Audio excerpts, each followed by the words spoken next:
जय हिंद।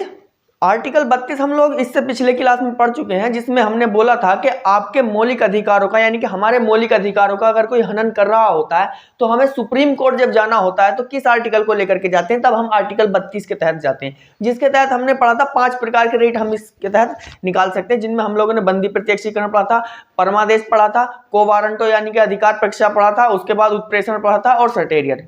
ठीक है, ये 5 और रेट हम लोगों ने पढ़ लिए थे। अब इसमें बात आ जाती है कि अगर मान लो कोई बंदा रहता है यहाँ पर केरल में या कोई तमिलनाडु में रहता है, तो सुप्रीम कोर्ट तो कहाँ है, दिल्ली में है आकर है।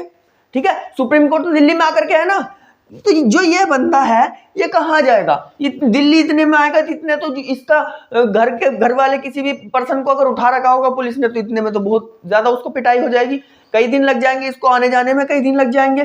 तो उसमें क्या होगा, तो उसमें बहुत बड़ी बहस हुई, फिर बैठे सभी लोग बात करने के लिए बैठते हैं, BN राव, भीमराव अंबेडकर, राजेंद्र प्रसाद, सभी लोग बैठते हैं, बैठ करके बात करते हैं कि भाई इसका भी कोई ना कोई निवारण करें। तो उन्होंने कहा कि भाई आर्टिकल 32 के तहत तो जा सकते हैं हम सुप्रीम कोर्ट, अगर हमारे मौलिक अधिकारों का कोई हनन कर रहा होगा तब, लेकिन कोई अगर किसी से दूर है सुप्रीम कोर्ट, तब दे दिया गया आर्टिकल 226 और कहा गया कि अगर सुप्रीम कोर्ट आपके स्थान से दूर है तो आप क्या करेंगे, आप सीधा चले जाएंगे अपने हाई कोर्ट, सेम कानून लेकर के और सेम आपको फैसला सुनाया जाएगा, सेम ही आपकी सुनवाई होगी वहां पर, जो सुप्रीम कोर्ट में सुनवाई होगी वही हाई कोर्ट में होगी। लेकिन सुप्रीम कोर्ट जाएंगे आर्टिकल 32 के तहत और हाई कोर्ट जाएंगे हम कौन से आर्टिकल के तहत, आर्टिकल 226 के तहत। ठीक है, कहने का मतलब यह है कि सुप्रीम कोर्ट और हाई कोर्ट, इन दोनों में से जो आपको सुटेबल लगे, जो आपको पहले पढ़े, वहां जाकर के आप अपनी रिपोर्ट लिखवा सकते हैं, यानी कि वहां जाकर के आप अपनी रिट निकलवा सकते हैं। ठीक है ना।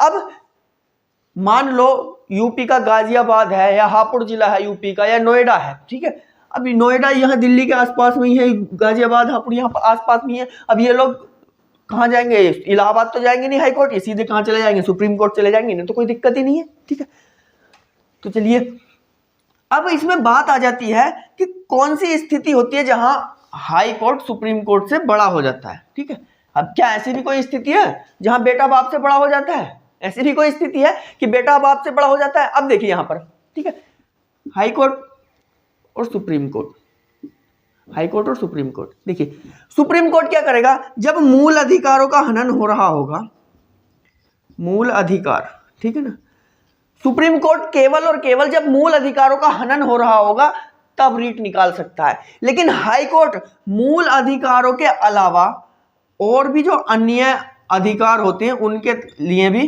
रीट निकालता है, अन्य अधिकार। ठीक है, जैसे संपत्ति का अधिकार अब मूल अधिकार तो है नहीं, जो आपकी संपत्ति है उसका मूल अधिकार अब मूल अधिकार तो है नहीं, वो तो कानूनी अधिकार है। लेकिन आपसे अगर आपकी कोई संपत्ति छीन रहा है तो उसके लिए क्या करते हैं, आप स्टे लेकर के आते हो ना, स्टे लेकर के आते हैं लोग, अपनी जमीन पर स्टे ले करके आते हैं, काम रोक दिया जाता है। मान लो आपकी कोई जमीन है, कोई दबंग आकर के उसको कब्जा कर रहा है, उसके ऊपर चिनाई कर रहा है, अपना घर बना रहा है, तो आप क्या करते हो, सीधे हाई कोर्ट जाकर के स्टे ले आते हो। तो उसके लिए हाई कोर्ट स्टे निकाल रहा है, यानी कि सुप्रीम कोर्ट तो केवल मौलिक अधिकारों के लिए स्टे निकाल रहा है, लेकिन हाई कोर्ट आपके मौलिक अधिकारों के लिए भी, आपके कानूनी अधिकारों के लिए भी, दोनों के लिए स्टे निकाल रहा है, यानी कि दोनों के लिए रिट निकाल रहा है। तो सब इसमें ऐसी स्थिति में बड़ा कौन हो गया भाई, हाई कोर्ट बड़ा हो गया। ठीक है, कई बार क्वेश्चन आता है कि कौन सी स्थिति में हाई कोर्ट सुप्रीम कोर्ट से बड़ा होता है, तो हम आपको बता रहे हैं यहां पर कि रिट निकालने की स्थिति में हाई कोर्ट सुप्रीम कोर्ट से बड़ा हो जाता है। ठीक है, लेकिन आज जो हम यहां पर बात करने वाले हैं, आज बात करने वाले हैं आर्टिकल 33, आर्टिकल 34 और आर्टिकल 35 के बारे में। ठीक है, और यहीं पर आज हम अपना मौलिक अधिकारों को समापन कर देंगे। ठीक है, आर्टिकल 33, आर्टिकल 33 के बारे में हम बात करते हैं। अब देखिए, इससे पहले कि हम जितने भी आर्टिकल पढ़ते चले आ रहे हैं उन सभी में हम कह रहे थे कि हमारे आर्टिकलों को कोई, यानी कि हमारे मौलिक अधिकारों को कोई हमसे छीन नहीं सकता, क्या कि हमारे मौलिक अधिकार हमसे कोई भी किसी कीमत पर छीन नहीं सकता। लेकिन यहां पर क्या कहा गया है आर्टिकल 33 में कि मूल अधिकारों को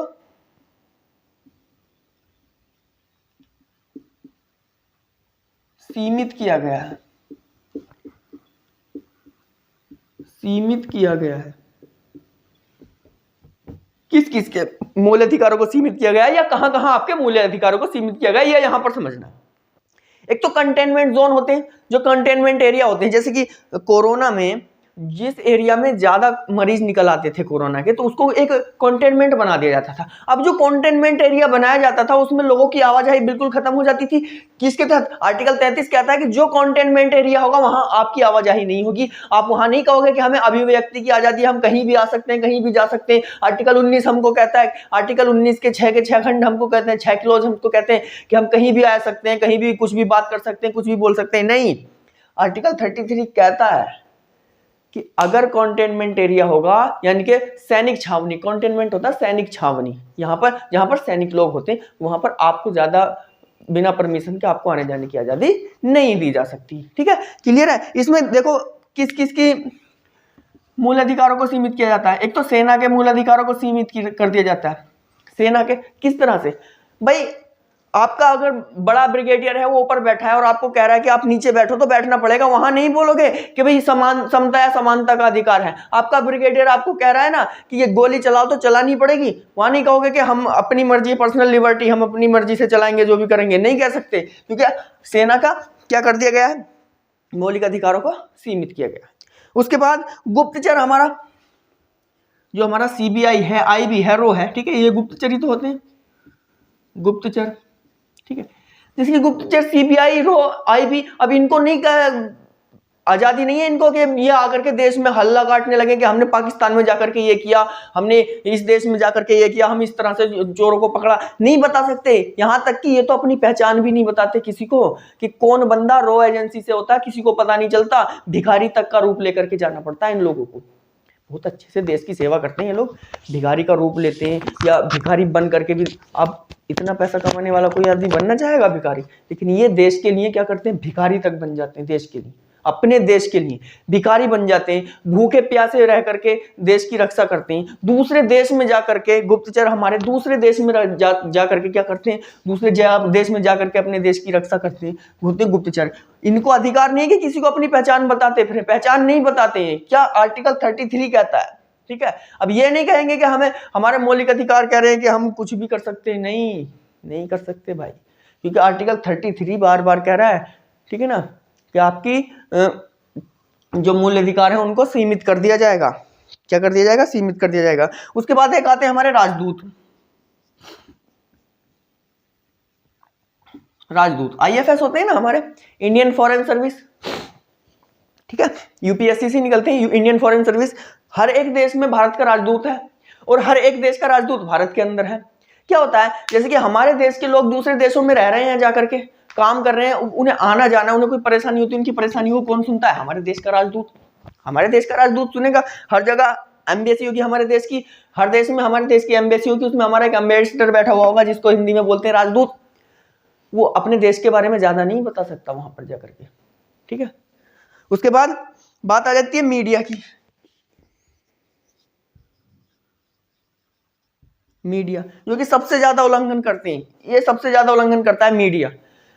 साफ साफ कहा गया है कि मीडिया को भी इतनी ही आजादी है जितनी आम नागरिक को है। अब ये कहीं भी लेकर के घुस जाते हैं कि हम मीडिया वाले, हम ये, हम वो, कुछ भी दिखाना शुरू कर देते हैं। 26/11 वाले हमले में जैसे कि सैनिक नीचे उतर रहे थे तो दिखाना शुरू कर दिया ने, देखिए हमारे चैनल पर सबसे पहले लाइव कवरेज, वो लाइव चल रहा था टीवी पर, अंदर बैठे हुए आतंकवादियों ने देख लिया कि भाई सेना के जवान नीचे उतर रहे हैं। उन बेवकूफों ने दिखा दिया, मीडिया वालों ने, कि देखिए, अपनी टीआरपी के चक्कर में, अपनी वाहवाही के चक्कर में दिखा दिया कि देखिए हमारे चैनल पर सबसे पहले देखिए कैसे देश के जवान नीचे उतर रहे हैं। अब दिखा दिया नीचे, मेजर कृष्ण उनियन को उन्होंने मार डाला।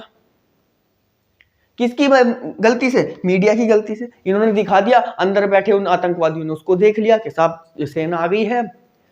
इतने अच्छे मेजर हमने खो दिए, हमारे मेजर कृष्ण उनियन साहब खो दिए गए, ठीक है। तो मीडिया, इनकी भी अधिकारों को सीमित कर दिया गया है, ये ज्यादा अधिकार अपने नहीं दिखा सकते। इसका आप लोग स्क्रीनशॉट ले लीजिए।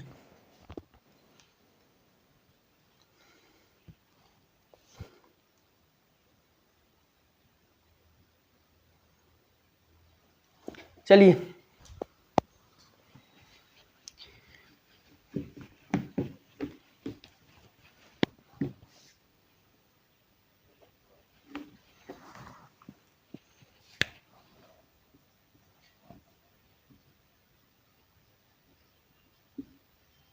मार्शल लॉ यानी कि सैन्य कानून।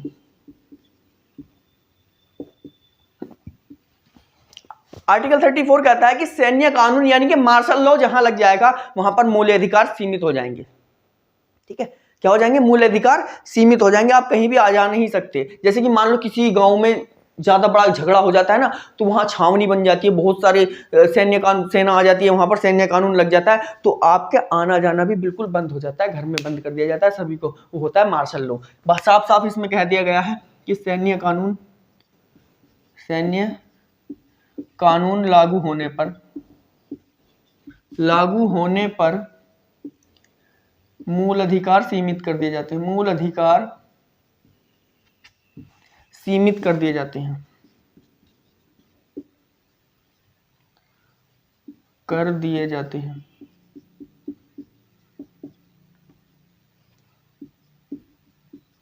देखिए, वर्तनी पर ना जाया करें कि सर ने इधर चढ़ा दिया, इधर चढ़ना चाहिए था। भाई हम आपको जीएस पढ़ा रहे हैं, हिंदी नहीं पढ़ा रहे हैं। ठीक है, वर्तनी सुधारने के लिए नहीं आए, हम जीएस पढ़ाने के लिए आए। ठीक है, चलिए कि आर्टिकल 34, ठीक है, मार्शल लॉ यानी कि सैन्य कानून जहां लागू हो जाता है वहां पर आपके मूल अधिकार सीमित हो जाते हैं। वहां जाकर के आप नहीं कहिएगा कि साहब हमें तो मूल अधिकार है हमारा, हम कहीं भी घूम सकते हैं, कहीं भी आ जा सकते हैं, हमें जाने दो। बहुत मारेगी पुलिस, पीएसी आती है ना, बहुत ज्यादा मारती है। ठीक है, इसका भी आप लोग स्क्रीनशॉट ले लीजिएगा, लेकिन हाँ ले लो पहले।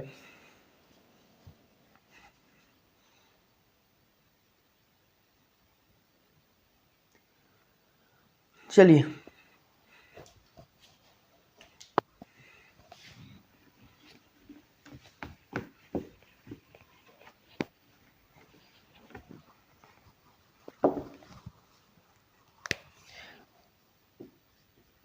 आर्टिकल 35, इसमें कहा गया कि संसद मूल अधिकारों को और शक्तिशाली बनाने के लिए कानून बना सकती है। मूल अधिकारों को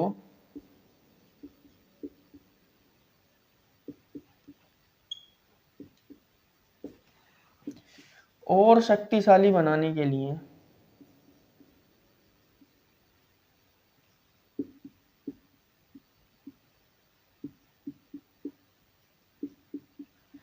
कानून बना सकती है।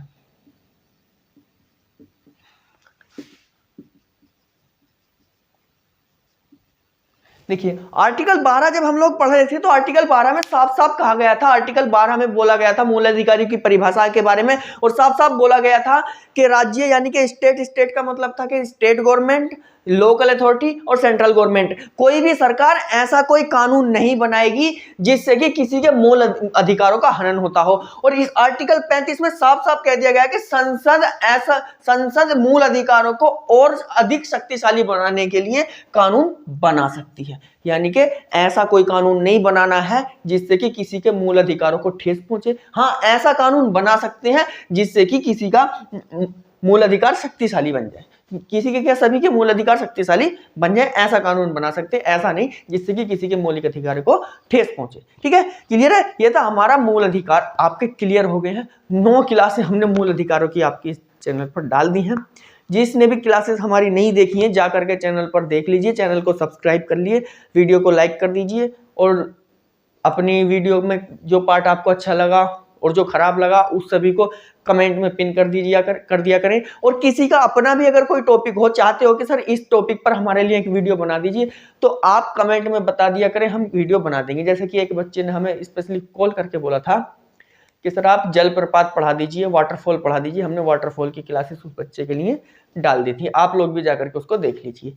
यानी कि जीएस से कोई भी टॉपिक आप किसी भी सब्जेक्ट से, जीएस का किसी भी सब्जेक्ट का कोई भी टॉपिक आप हमें बता सकते हो और हम उसके लिए आपके वीडियो अवेलेबल करा देंगे। ठीक है, थैंक यू क्लास।